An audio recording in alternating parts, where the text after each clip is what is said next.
able to build this really healthy, balanced, centered paradigm around conflict to begin with, that I stopped being conflict avoidant, because the more I avoided it, the more he felt he thrived in conflict. It just was this imbalance between the two. And I think we see this so often in relationships where opposites attract, that we're both trying to reach solutions and we're doing it in the opposite way. Welcome back to the Awakening Her podcast. My name is Talia Joy, and today I am sitting down with Janessa Finley-Ford. She is an empowerment coach who helps people to master the art of being human and helping us to turn our trials into triumphs. So in this episode, we are talking about conscious conflict, and it is so good. I had so many ahas and just moments that clicked about how to resolve conflict in a conscious way, especially with partners, what happens when it's kind of like our wounds are interacting, or we start to shut down or get explosive, and just how to manage this in a better way. You're going to get so many tidbits out of this. You're also going to be incredibly inspired by Janessa's story as she vulnerably shares everything she has been going through in the last couple years and how it has really helped her to have more conscious conflict and resolve things in a different way with her partner. So I cannot wait for you to dive in. Without further ado, let's welcome Janessa onto the show.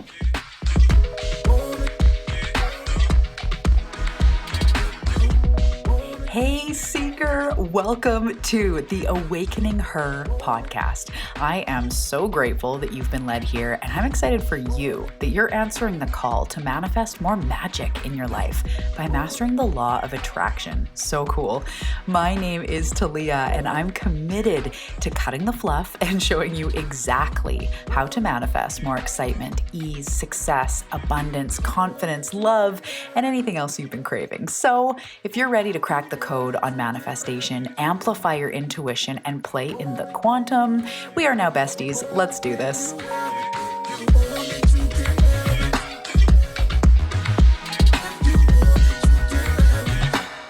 Hello, Janessa. Welcome to the show. How are you doing today? I'm so excited you're here. How are you?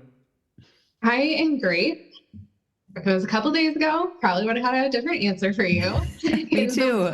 Yeah, like real life. Let's talk real life. But no, I'm great today, and I'm really grateful to be here. So I'm looking forward to diving in. Yeah, this is going to be awesome.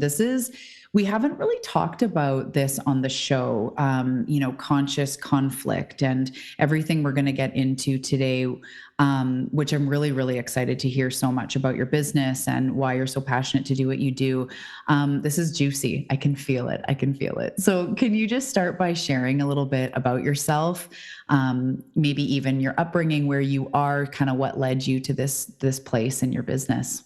Yeah, for sure. So off the top, name's Janessa Finley-Ford. I run Fiercely Radiant Soul. I'm an empowerment coach, and I help people convert their barriers to breakthroughs, their obstacles to outcomes, our setbacks to successes, because this is what life is all about, especially living consciously.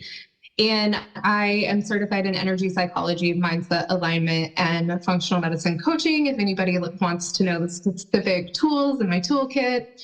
I was raised on a farm in Northeast Nebraska, like really small rural community, very traditional upbringing. I attended a one-room schoolhouse for 2 years before it closed. And then I went to town school to also public education, but I'll be honest, the one-room schoolhouse did not feel like public education because it was so hands-on, with only having 7 kids total there, and it was really family-oriented.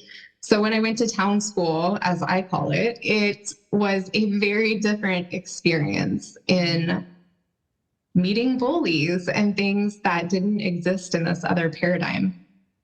So I was little sporty spice. I loved everything sports related. I played softball my freshman year in college. I had 2 surgeries in a short amount of time. I was suffering from an eating disorder. And after my freshman year, I chose to give up my scholarships, and then I transferred to a state school that was a little more affordable to get my criminal justice and psych degree. And from there, I went on to work in the prison. I was the first female team lead on the emergency response team in our state. while I was there at a super young age, like way more responsibility for someone my age and what should probably be given to them, but also very realistic of who wants to work at a prison? It's a lot of younger people out of college getting started in their career. And then I went on to work probation with high-risk felony drug offenders. I was the drug court coordinator and ran the drug court program in 7 counties in our state, in that district.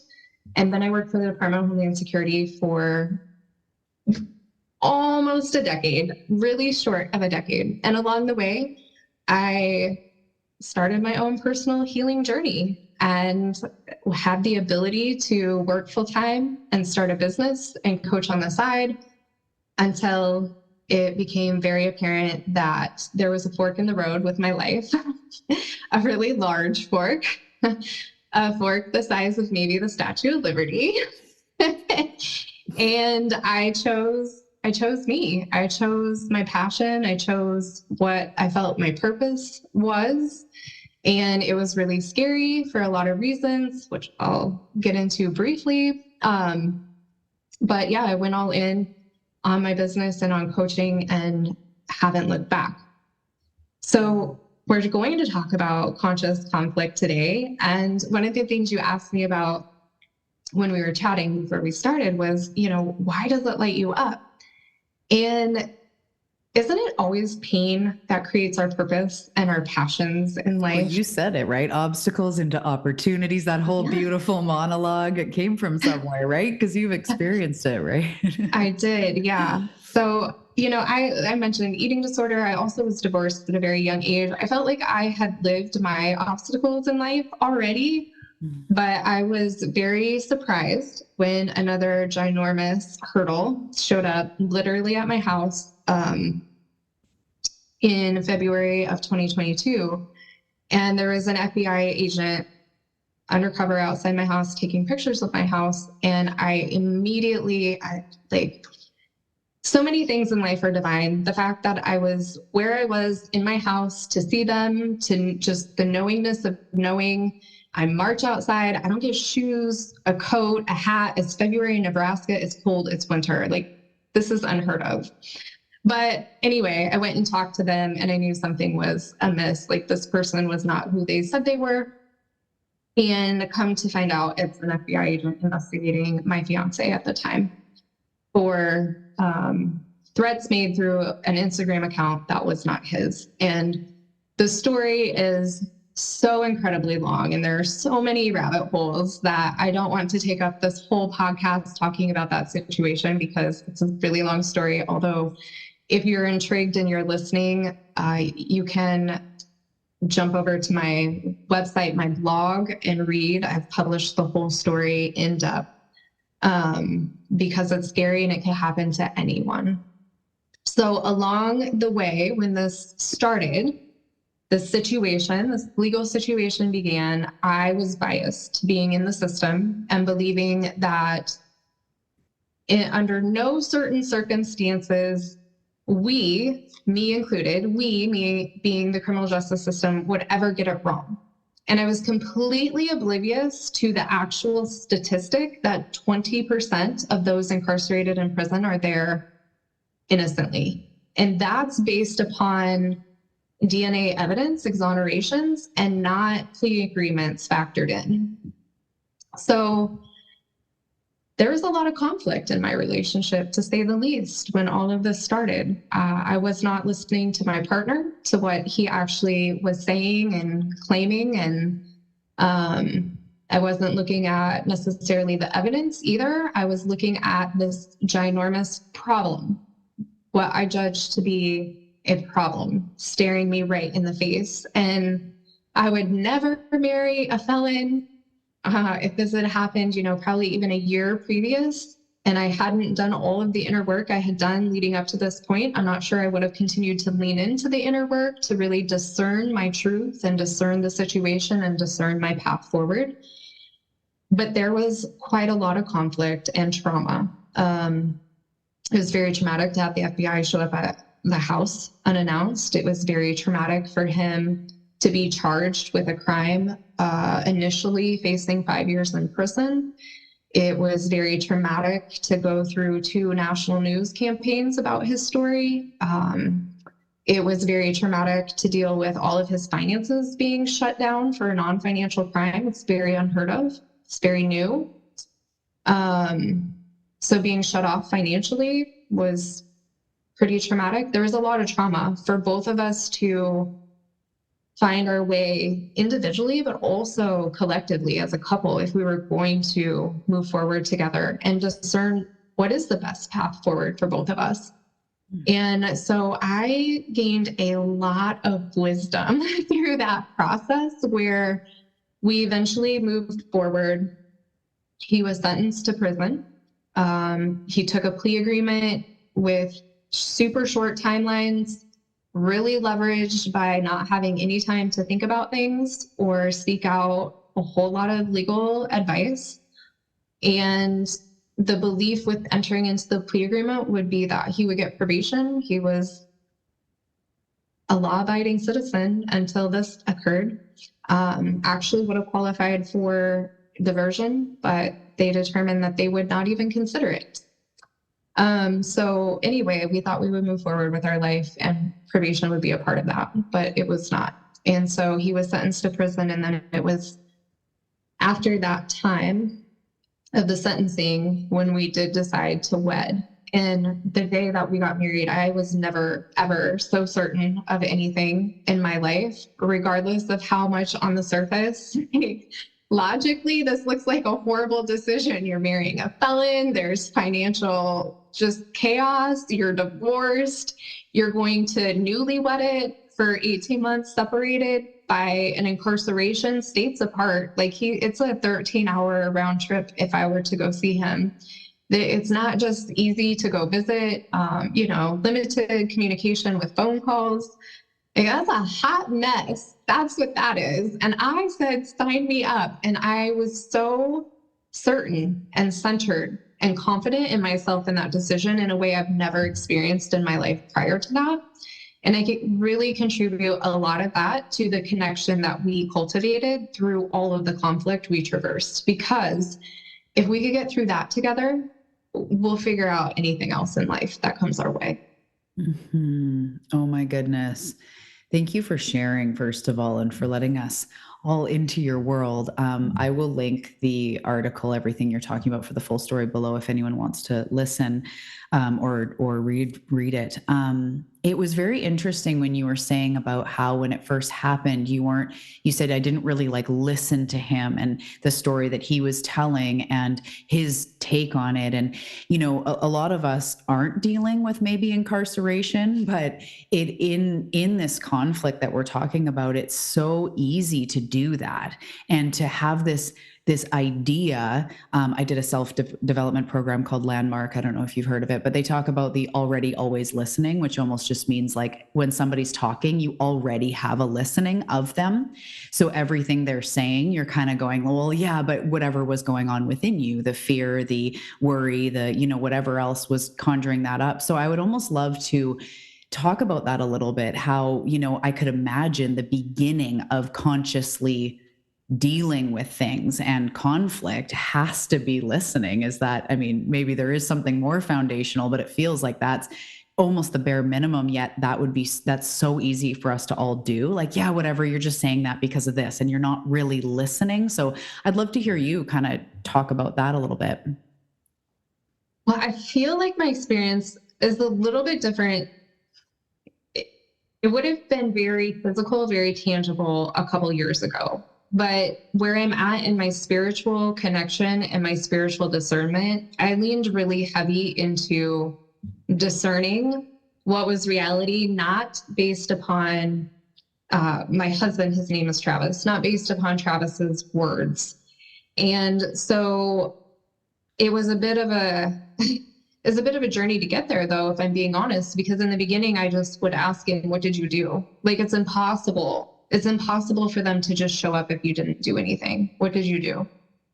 And I would listen to what he was saying, and then I would do I think I want to attribute it to having investigated people or having worked with felons. Mm-hmm. And I would do that thing where I look for every hole Mm-hmm.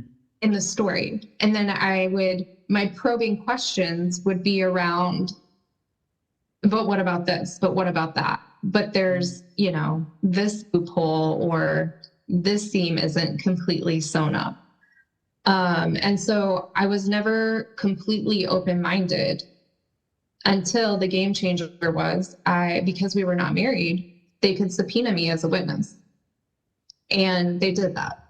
I actually had called the FBI agent a couple days after that person was here, because I had questions that I couldn't get answers to at work about my security clearance and what is the process with your investigation? What does that mean for my employment? And then, of course, they wanted to ask me a whole bunch of questions about him, which made me a witness. So dumb move on my part for getting involved. That would, again, pit us against each other. And at that point, I really went into like my integrity officer mode of, if I'm involved in any case, I don't care if it's someone that's living in my household or not, I'm going to know as much of it as I can, as much as I can about this case. And it was when I started looking into the evidence I could get my hands on, which I certainly didn't see everything, but I saw what the prosecutor had sent to the defense attorney. I saw my husband's phone. I saw quite a bit of things. And the more I saw, the more questions I had. And the more that I could not believe the conclusions that they had made on this case, because there were 5 devices connected to this Instagram account, and only one of them was my significant other. Who has the other 4? Mm-hmm. And the reputation of that account holder, the Instagram account person, that's when I really started listening. And that's when I really stepped into much more of a supportive significant other and conscious, like, okay, from the beginning, I did consciously hold the knowingness that I'm not in this situation by chance. So what do I have to learn from this? Because I never want to learn another situation or have another situation come up anywhere similar to this if I miss the lesson in this. So let's make sure we take the learning, the lesson, the growth, the evolution that this is presenting to me. Let's not miss a single nugget. Because if I'm choosing to go through this, if this is presenting itself in my world, I want to come out the other side with the wisdom of an 80-year-old woman. So let's collect the wisdom along the way. And I did hold that knowingness from the beginning, but it took the inner work of removing the biases and the limiting beliefs that I held about the system that I was working in, and that I believed it to be something other than actually how it does work, because I was just on one end. I was on probation, prison, that's all on the end. It's after people have been sentenced. So while I had experience in the criminal justice system, I wasn't having the experience on the front end of the investigative process and the prosecuting process and plea agreement process, any of that. And so then as we moved into a state of more conscious connection or conscious conflict, if you will, there were a couple things that I considered. And first of all, I needed to build a belief system that was positive around conflict. So if we look at conflict as being negative, that it's clashing, that it's long lasting and gets dragged out, that's exactly what we're going to make it to be. And so I started working my mindset and the energetics around conflict means opportunity. So I can embrace it, because my personality, which is the other thing that I took into consideration, his personality thrives in conflict. Like, conflict brings solution. Let's just face the situation head on. And my personality, I've had to do a lot of inner work to get to where I didn't feel like I was internally dying in conflict. Conflict didn't used to be comfortable, but I don't think that personally with the work I do a lot of work around the Enneagram personality structure. So that's the angle I address it. And our personalities are not permanent.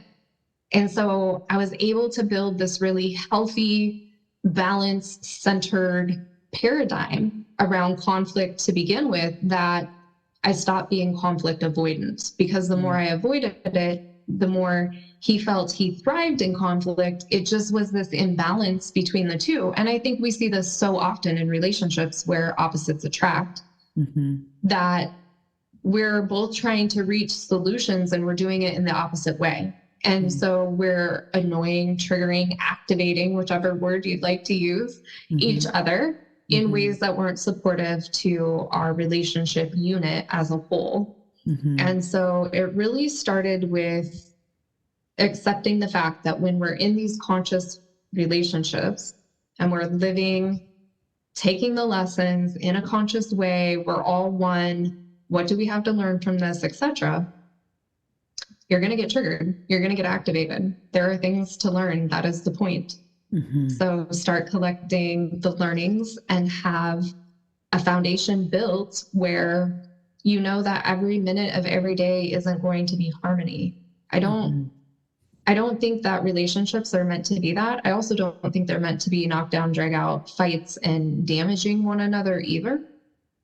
But when two people are around each other long enough, there are going to be things that come up that show you what you need to heal. That's just how relationships work, whether it's with an intimate partner or a really close friend or a sibling or a parent or a child. Absolutely. Yeah, absolutely.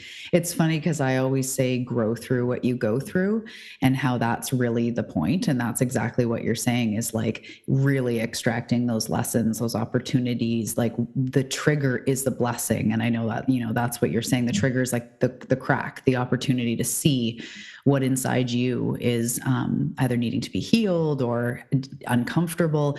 So I want to kind of like back up a little bit and just kind of defining conscious conflict. Or you're saying like once we kind of entered this conflict or problem consciously, it kind of started to change, and even the way you were listening to him started to change. So for everybody listening that's in relationship, we all are, maybe it's a significant other, or family, people around us, how do we like consciously enter conflict or just the relationship in general? What does that mean to you too? Well, for me, I think we put a lot of words around it, right? Like separation, ego, depending upon what you believe in, who you listen to, any of those words apply. But in the simplest forms, I think that a conscious relationship moves from me centered to we centered. And the biggest thing that shifted for us was not his survival. It's so much more impactful to him. It's his life. It's his job that he lost. It's his livelihood. It's everything.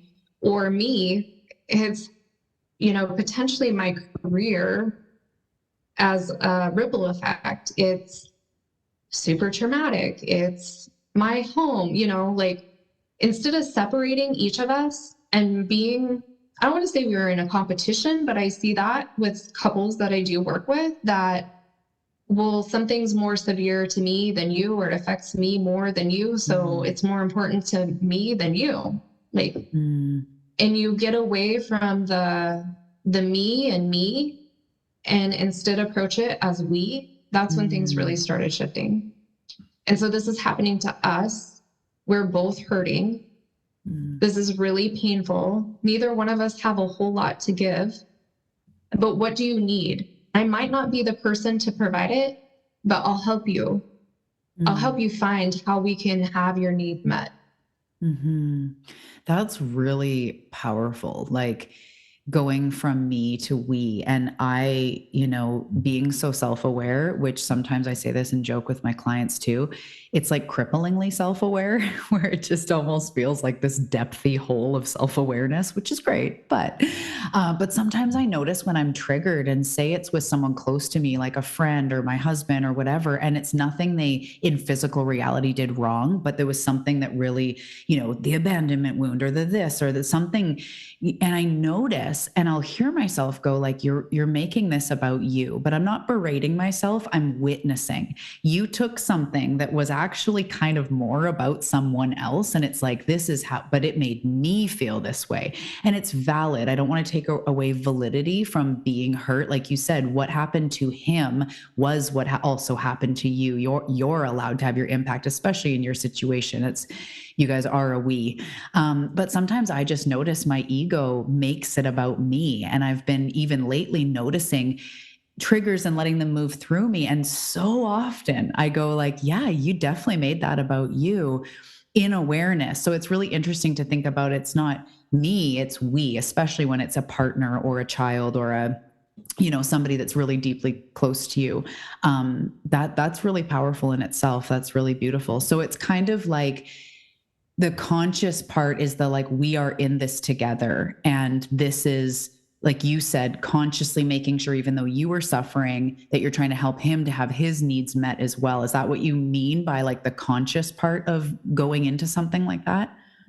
Yeah. And really it comes down to, honestly, I don't know if you're familiar with the laws, the universal laws or laws of nature, but the first law is the law of divine oneness. That we are all one. So what's happening to him is happening to me, and what's happening to me is happening to him, and what's happening to you is happening to me, and so on and so forth. And so that oneness versus ego, which wants to make us separate from, and all of the I, me. It's like in the laws of nature that we are, the truth of our reality is everything opposite that our ego tells us. And so I really think that consciousness is embracing that awareness that I am not my ego. I am not everything that voice inside of my head tells me I am. And it actually speaks a lot of mistruths. And I actually have the ability to mold my mindset, to change my thought patterns, to interrupt what we get stuck in, to create the reality that I desire.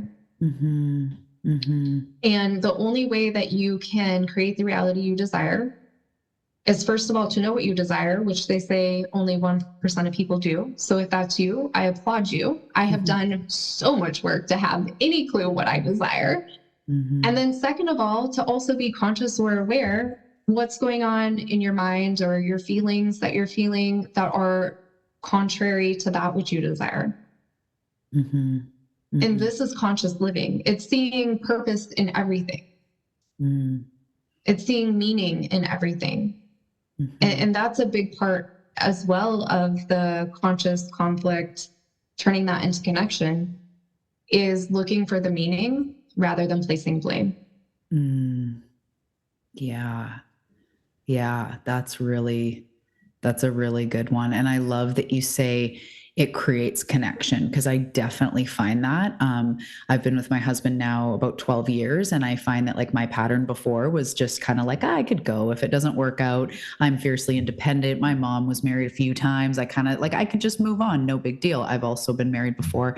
And he's the first person in my life that I'm like, this is forever. And I can feel that. And so then I want to stay present when we have to normally discuss things that, sometimes it's heated, sometimes it's not. It's normal relationship. And I always would bolt because I can just leave. I can go. And I find myself like, stay present, listen to him, this stuff. But then once we do, no matter how gnarly the disagreement or how hard it was to see each other's, we make it through. And then I feel so much closer to him. Like I'll be out at the grocery store and I feel like me and him are one, even though I'm physically not with him. Whereas when we're not kind of getting through it, which I think is also what you're saying, it's like we don't have that closeness, or whatever it is, once you get through it, I definitely find that I'm way more rock solid in that closeness. So why do you think that is? Like, why do you think it turns it into connection to get through it in a conscious way? Well, first of all, if you don't get through it in a conscious way, it just erodes, right? Like there's always opposing forces. I love the laws of the universe. And so there are really two options. You're going to separate or you're going to unify. And love, if we're living from a place of love, everything about love is unity, unification. Mm-hmm. And so this is just using the energies around us to our advantage to create what we want. So if we're extending love to someone, even if we disagree, but we're doing it through our heart center rather than being in our mind and listening to how right I am about this and how wrong they are, but we're showing up in love, and I see your pain and I know you're hurting and I know this is hard for you and it's hard for me too, but we're coming through with love. Love's going to naturally unify. It's just how it works. Mm-hmm. But you have to work through the process of being a human, because it's not about bypassing your emotions. Mm-hmm. It's not about telling yourself and convincing yourself of a story of what you want. It's going through the process of being human. I love to say that I help people master the art of being human, because we're not singular faceted, we're multifaceted. So it's all about working through the spiritual and the emotional and the mental aspects, that mind, body, and soul connection. Mm-hmm. And when we honor ourselves in that, so that we don't have resentments and we're not carrying around anger that we're just tucking away under the rug and under the surface, then we allow love through. And love will, like I've said, love will just naturally unify. It is the result. Mm-hmm. Yeah, that's really, really powerful. So how do you feel, I have a lot of clients that are married and have maybe been married for a bit, and find those like ruts in, say, relationship, like say a romantic relationship where you have your history, right? Because some people have been together since they were 18, or they've have a decade under their belt, and you have a certain way that you communicate or not, fight or not, whatever it is, right? One person bolts, one person gets upset, like whatever it is. And you have those established ways. So, how do we kind of start to maybe get our partner a little bit on board, or start to just bring in incrementally more conscious ways of dealing with things? Are there any sort of tidbits you have around that when it's like, we need to shift our communication here? Yeah. Do you Enneagram or have a personality structure? I know I mentioned the Enneagram and you nodded earlier, so I know you're familiar with it in some way, but do you have a personality structure that you rely upon for your own? I like human design a lot and astrology, but human design I love. Yeah. Yeah. I speak from and through the lens of the Enneagram, but it's not the only thing out there. And so this is one of my big tips, but please take that for whatever it translates into what lights you up. I have found for me, astrology is really clumsy and difficult to learn. I'm sure some people would say the same thing about the Enneagram. The things that are for us are easy, like it lights us up. And so to dive into your question, I think understanding the personality is really potent, and it's a really easy way of coming into a deeper harmony and honor the other person for who they were created to be. Human design, same thing. And that was a game changer for us before we knew our Enneagram, because we have so many opposing traits. I love a list, and I'm a to-do person, and I'm a doer. And until my list is done, good luck sitting down and relaxing. Not my specialty. Yeah. My husband, he wants all of the flexibility in the world. He does not want an itinerary or a schedule or a to-do list. He wants to do what he wants to do when he wants to do it. And so if you can just, from that one aspect of being so opposite, imagine how many times we triggered each other before we had the understanding that I wasn't doing it on purpose and he wasn't doing it on purpose. He was just being who he was, and vice versa. And then we can start showing up for what does the middle of those two opposing um, perspective. That's not the word that I want, but I'm drawing a blank. Like It's almost like your approaches. traits or yeah. Yeah, it's like two different approaches of doing life, and they're so opposing. So what would it look like to meet in the middle? Or maybe one day we don't meet in the middle on my side, and the next day we don't meet in the middle on your side. But what does that look like to make it work for both of us so we're both feeling that we can fully express who we actually are? Mm. And then with the energetics and the energy psychology, I do a lot of upgrading within the personality so that you aren't so rigid in your default programming, so that it's easier for me to be flexible and go with the flow and have this more intuitive lifestyle where every day I'm waking up and checking in and what is it today, where before I would have this big long list and I'm just doing things through force until they're done. And that's much more representative of how he lives his life. Not quite to the same space, but much more in harmony with one another. So for sure, learning personality, because the biggest thing I see people do is take things that their partner, or again, it doesn't have to be partner, it can be child, parent, whatever that is for you in your specific relationship, taking it personally. Like it means something about us because they're doing something they know we don't like. Instead of, well, he knows I don't like that, but it's his true authentic form to be a free spirit. And I am caging him and putting him in a box when I ask him to step into my honey-do list and make it happen.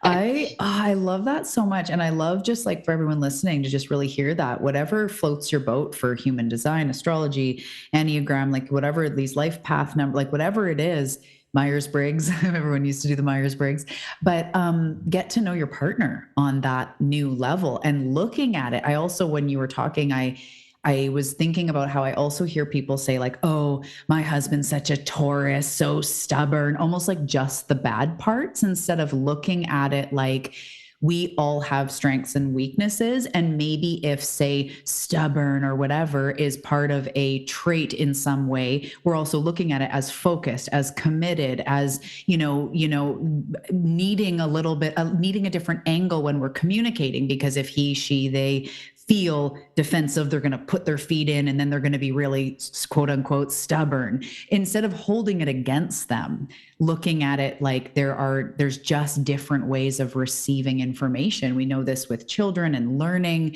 humans learning. Some people learn better, reading or writing or visual. It's like the same thing. We all respond different in life. And so looking at it from, this is how they are, not this is what's wrong with them. Oh, you're so this. Oh, you're so that.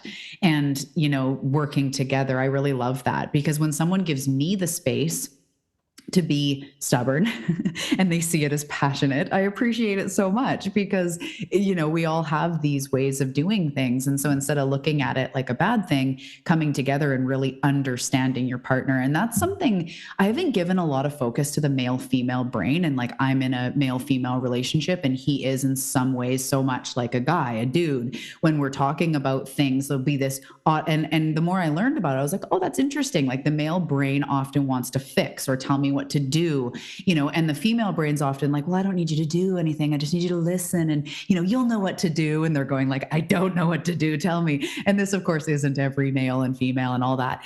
But sometimes even that, I have so much compassion. I'm like, oh, okay, that's why he kind of defaults into that. So what I need to do is actually ask myself, what do I need him to do? And try to articulate that and explain it, and then maybe back it up with the why, because I want to explain that. So I just hear what you're saying. It's like, no matter what the angle is, it's like recognizing that they are a different person with a different way of processing information, just like kids are all different, humans are all different, and not looking at it as a bad thing, like meeting in the middle. I love that. Like, what would it look like to meet in the middle? Of course. And then knowing them well enough, I feel like you spoke around this, but we're talking about this as well. So I just really want to highlight it because I feel like it's too good to gloss over. But using that information that you know about your partner in a powerful way, speak to them power to power. So they're stubborn. So for me, for instance, I want something done on my to-do list. If my partner was stubborn, I'd plant the seed about, hey, I see how great you are when you make up your mind to achieve something and that's the way it's going to be, you nail it.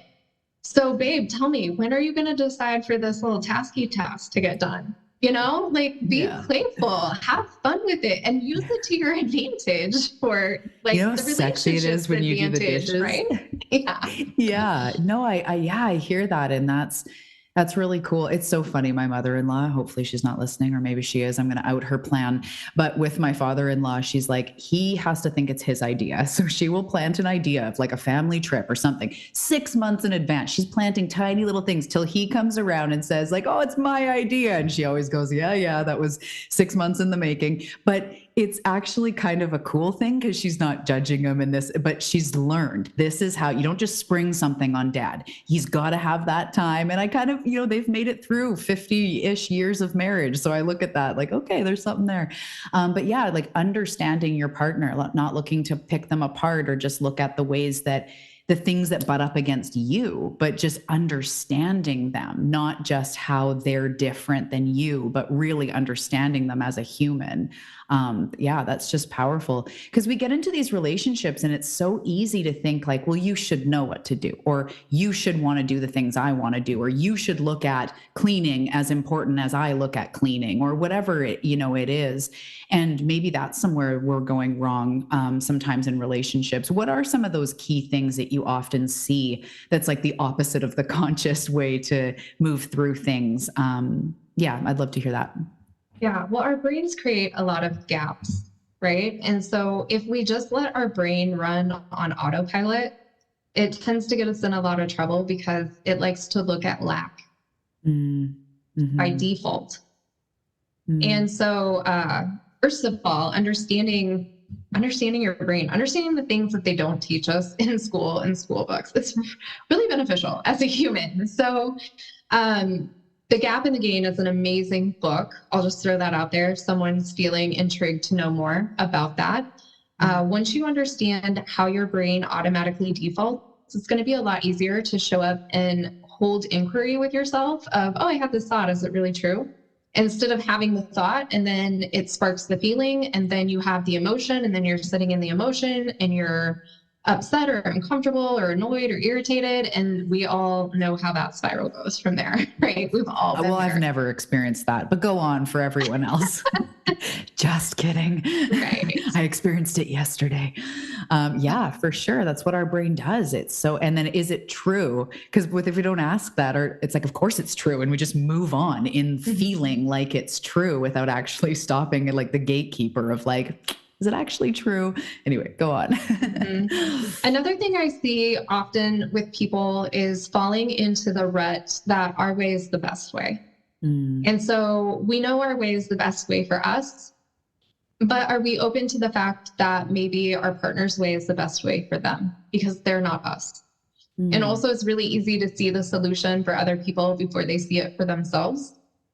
And kind of what you're talking about with your father-in-law, it needs to be their idea. Well, part of that's also human nature to a certain extent. And so when we show up consciously, we're holding space for people to walk the winding, weaving path of self-discovery versus pushing what we already see on them and saying, this is the best way. This is what you need to do. This, you should shoulding, have to, ought to's, have to's on people.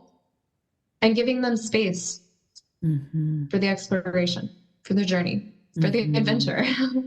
Yeah. Asking permission is huge. Could I offer a solution? Having that consent before we are just like, you need to da da da da da da da. You should try yada yada yada yada. It's like we don't really take a moment to realize until we do become more aware that exactly like you're saying, their best way isn't necessarily, or your best way isn't necessarily theirs. So this is a huge domestic dispute that I'm going to talk about, a private life, not really, but my husband with the dishes. So funny. We talked about this forever ago. He likes to leave the dishes when he's with the kids, like basically all day until he does them all in one go, and either like washing them all in one go or dishwasher, whatever, but they will pile up. And to me, I don't like them to pile up because all day I feel like the kitchen's crazy. So in the beginning, I'd be like, why don't you just do the dish, like little bits all day? Why aren't you just, and he's like, I don't know. But he's like, I like to do it all at once. So that's totally his way, which I know this is such a non-heavy or emotional example, but he gets his dishes done. It's the way he likes to do it. If I were to do it that way, I would feel anxious all day. Whereas he in his brain goes, no, later I'm just spending half an hour cleaning up the kitchen. I don't mind that. Whereas I go, I don't want to spend half an hour later. I'd rather, and totally are both valid. Of course. Do both get the damn dishes done? Of course. So it's almost like, even though it's such a trivial example, my way isn't his way. If he had to do that all day, he feels like he's doing dishes all day and he doesn't want to do that. Both are 100% real and valid. So when we take it into heavier or more dense or whatever examples, it's kind of just remembering that like not everybody likes the same kind of food. Not everybody likes to do things a certain way or learn things a certain way or whatever. And both are equally as valid. Is that kind of what you're saying?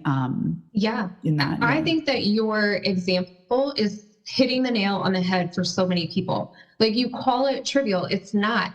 How many listeners out there have fought over the dishes? Who's cleaning? Maybe for our relationship, it was the shower. Who's cleaning the shower? Like they seem trivial, but it's underneath exactly what we're talking about. We're not allowing the other person to be themselves, and we're confining them in some way or not hearing their preference or not honoring them. And so it is these surface level little trivial things that lead to bigger things instead of just going beneath the surface and honoring the individual.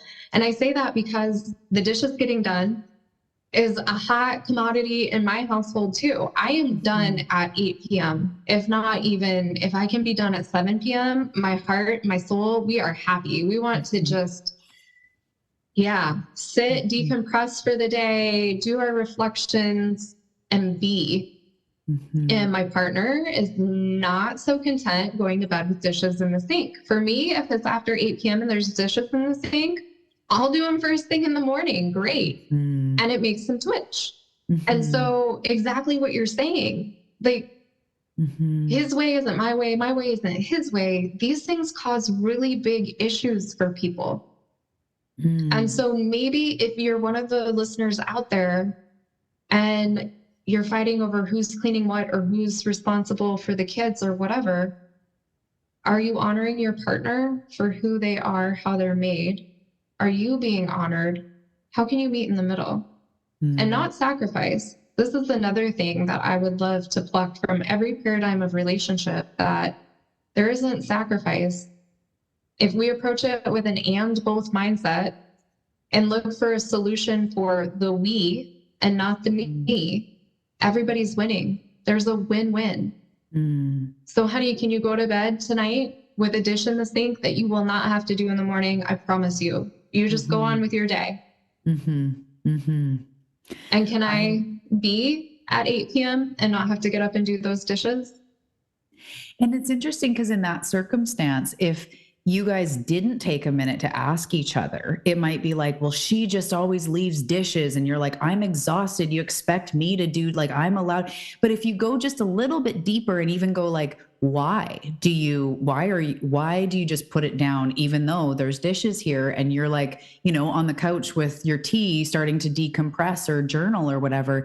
Why do you do that? And if you say like, because at that time I'm done and I totally don't mind doing it in the morning, it doesn't stress me out at all, I'd rather do it, I'd powerfully choose to do it in the morning, then the other person can go, oh, that actually makes perfect sense, instead of it being this narrative that the other person may make up about you. And this is, of course, it could be either one, at each other. They start making up. Like I could start making up. And way back in the day, I wondered, like, is he just trying to skate out of doing the dishes because he knows that I'm going to come and do them? We split up our week with kids and work and blah, blah, blah. But when it's his day in the house, he gets the dishes done. He just does it in a different order than I would. And if I actually ask him and he goes, I don't want to be doing them all day, this is what I like to do, and I choose that, I go, oh, Like you said, like, you don't even have to worry about it. That's just the way they want to do it. Okay. So I love that, because there are so many domestic little like disputes or like issues that are about the dishes, that are about the way that you did this and that. And you know, I like it like that. And I just love, a main takeaway I'm really getting is like, it's not just you and him or them, it's we. And when there's that solution for we, I love that it's not compromise. And, you know, I see that sometimes where my husband will say, like, you're my priority. Like, if you're not happy, you're my number one priority. And then all of a sudden I'm like, oh, that's really sweet to look at it like we. And then I go, oh, let's work together, you know? So it's just such a unifying energy to take that time to go, like, they're in distress or there's something not working for them. How can I extend that understanding and ask them, what would it look like to compromise, or what would it look like, not compromise, to meet in the middle, you know? Yeah, it's really, really powerful. Yeah. I'm going to blank. When you were talking, there was another, the priorities. Like sometimes we're focused on the wrong priority. And so is the priority the dishes, or is the priority going to bed happy at night? Because if I am doing anything after 8 p.m., I feel as though I am abandoning myself. That's a really important boundary, because I have overworked myself for way too much of my life, way too much. And so for me, that's an uncompromising boundary to be true to me. And so then it switches from, is the priority the dishes? And honey, if I don't do the dishes after 8 p.m., are you self-abandoning your boundary, or is it just annoying to you? And can we go to bed happy if I don't do the dishes until the morning? And you know, that priority shifts from the dishes to the contentment, the satisfaction, the happiness in the relationship. And then the dish seems like a little grain of sand and not the mountain. Yeah, I so feel that.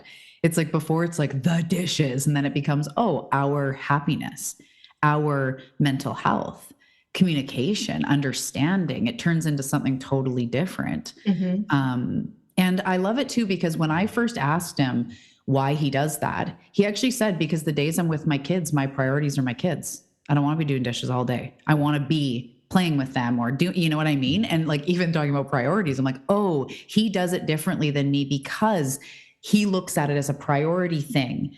And this is what's important to him. It's even less about getting mad that you didn't do it the way I did it. Cause you're like, oh shit, he's actually just prioritizing the children. You know, like sometimes it might be surprising if you ask them, why do you do it that way? They might have a really good answer that is of course valid to them, that we can have that understanding then and go, oh, that actually makes perfect sense. Not the way I do it, but I totally see where you're coming from, and that's okay.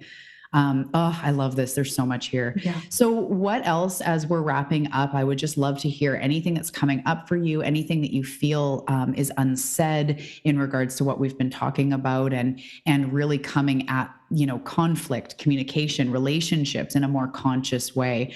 I'd love to hear if there's anything else you want to say. Yeah. So there's two things that are on my mind, and they both have the commonality of communication.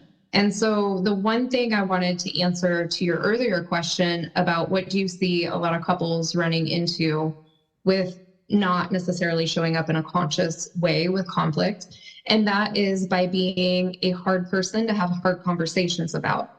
Be an easy person to have hard conversations with.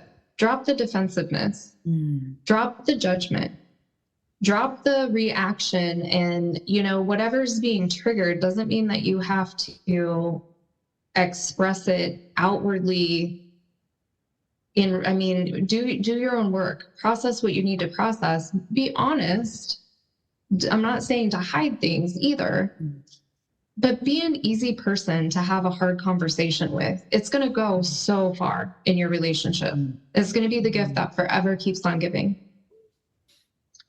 And then the other thing that is also communication related is working through like the feeling thinker paradox, as I like to call it, because we are the thinkers or the feelers. And I know you referenced this earlier as far as male brain, female brain.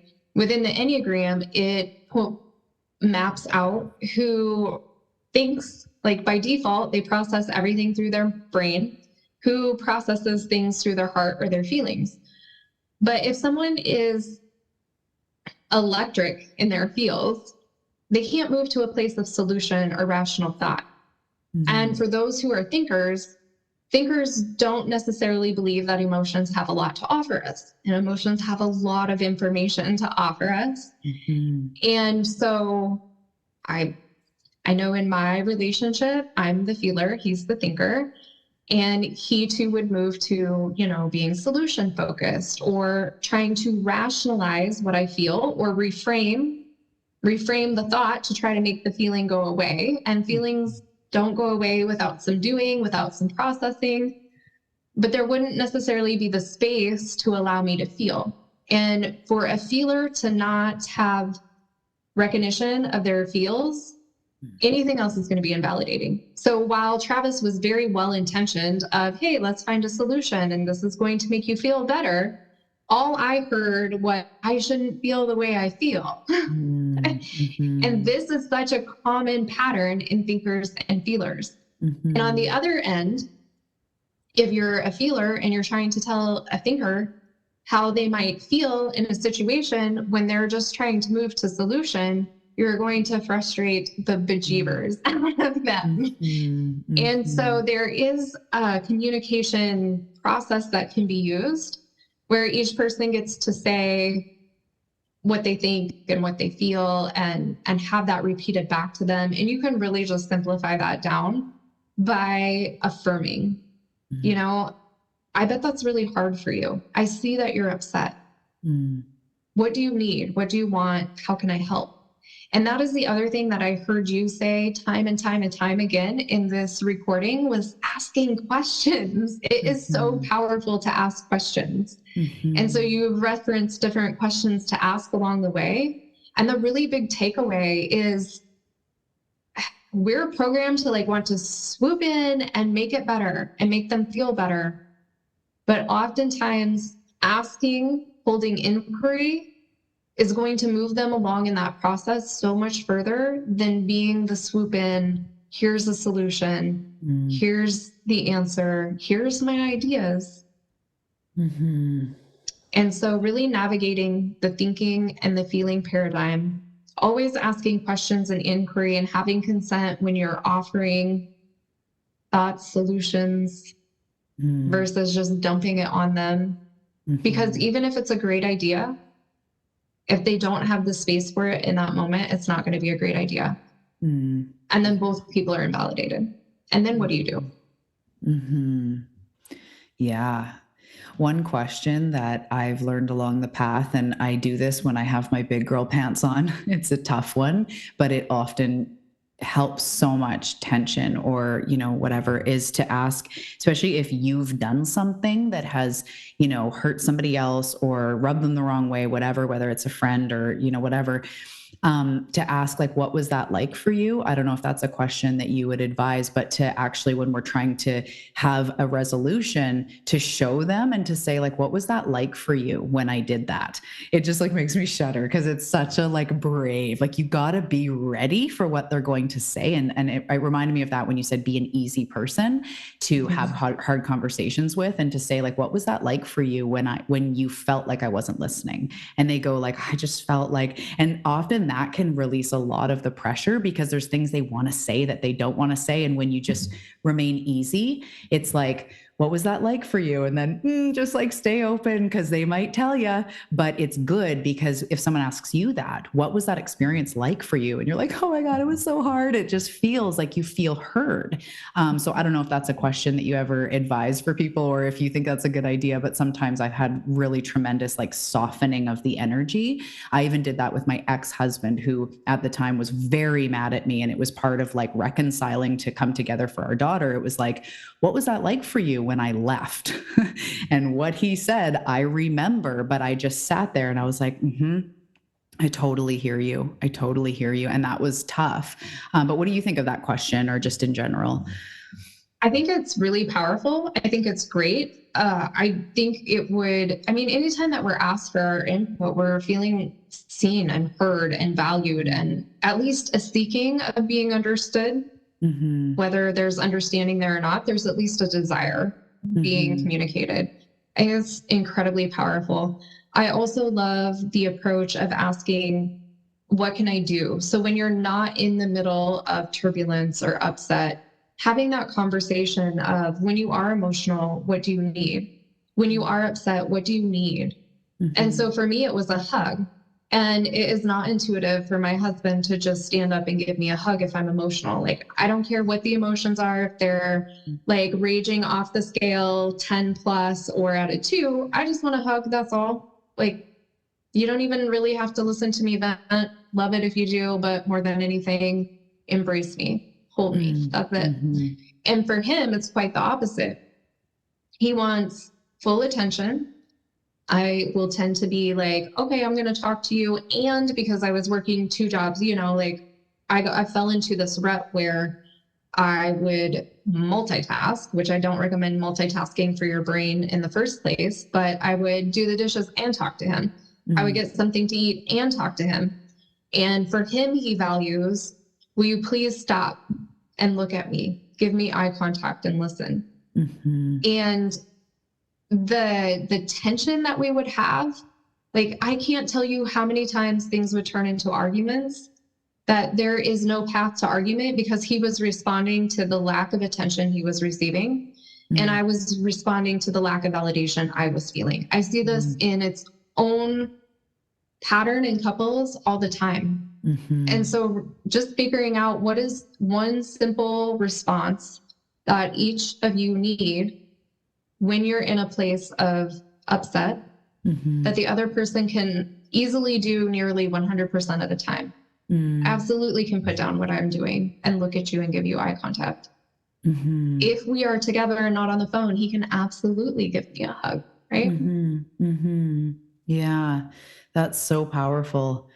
That's really powerful. I also think sometimes, like, if you want more closeness, you know, sometimes there can be emotional obstacles in the way, but if you're wanting more closeness, be the one to go up and give them a hug. Or if you're wanting to feel more heard, take time to ask them how something affected them or how they're doing, which isn't always what your partner needs. Because as you're saying, sometimes we just need opposite things, but that be the energy, be the change. And sometimes that's really hard. It's like, I want to have more fun and adventure. It's like, then go plan a date for you guys. Like, but I'm waiting for him to do it or for them to do it. It's so sometimes too, it's like just getting outside of your own passionate / stubbornness. I'm maybe talking straight to myself, and doing those things that you want to experience in the relationship too. You want to feel more heard, then spend a little bit more time maybe hearing them.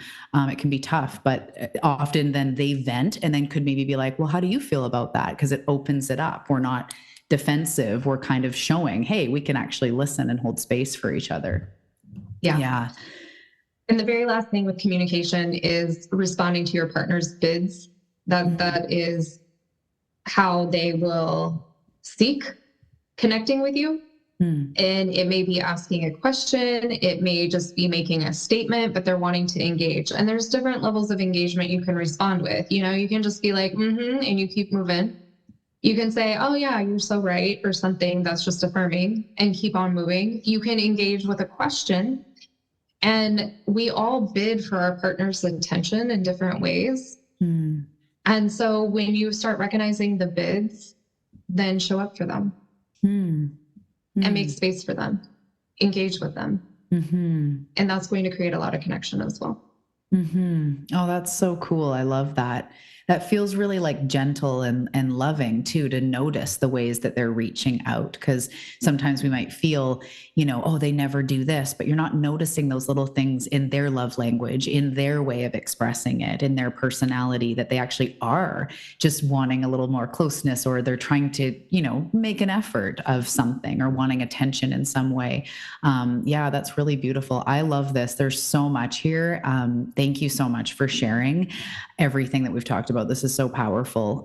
Where are the best places for people to reach you? As I said, I'll put the link below for the blog, but also where else can we find you? What kind of things do you offer? How do people work with you? All of that fun stuff. Yeah, my website is the best space for all of the things, www.fiercelyradiantsoul.com.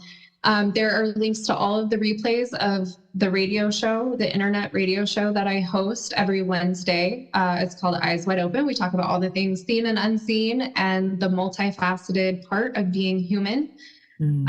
So that's fun. Lots of similar topics to this, and Talia should be there in that space very soon. I'm so excited. Yes. I have courses. I have do-it-yourself courses that you can walk through on various different things, from how to interpret your own blood labs in a functional medicine manner to muscle testing, all sorts of things.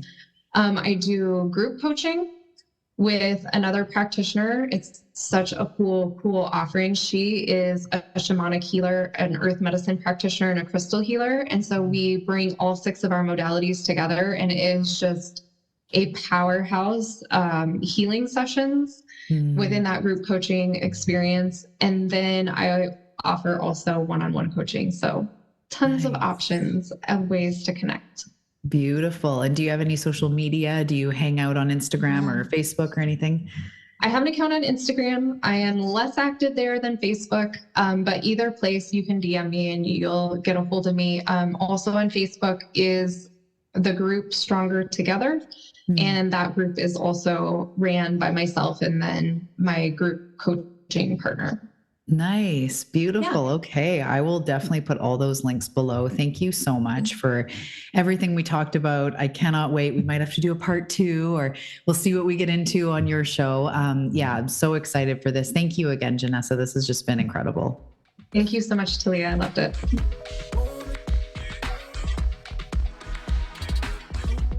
Thank you so much for tuning in to this episode on the Awakening Her podcast. I hope you enjoyed this conversation between me and my guest. And if you did, we would love to hear from you. Come find us on Instagram. All the links are below in the show notes. Take a screenshot that you're listening to this episode, sharing your takeaways or your enthusiasm for the show. Tag us both over on Instagram. And if you do that, I will send you a free gift. I really do hope you enjoyed this conversation, and I will see you in the next episode.